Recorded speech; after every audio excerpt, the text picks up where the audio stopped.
FCF, Fuzzy Finder, is a powerful command line tool that allows you to search and filter through lists of items interactively. Originally designed for Unix-like systems, it can also be effectively used in Windows PowerShell.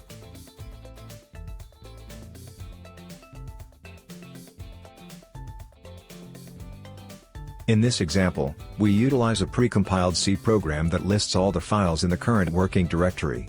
When executed with the text option, the program will output only the file names of editable text files to the standard output. The resulting list of file names can then be piped to the FCF Fuzzy Finder tool, enabling the user to easily select a file from the list. Once a file is selected, it can be opened with the Vim editor, as demonstrated here.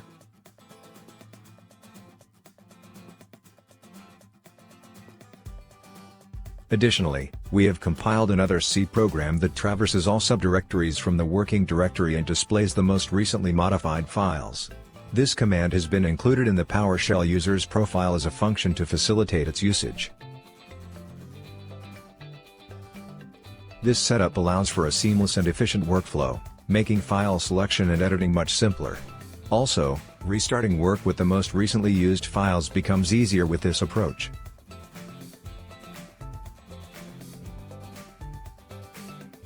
I hope you find this example useful. If you enjoyed this content, please remember to like the video and subscribe to this channel. For more details, follow the links provided in the description.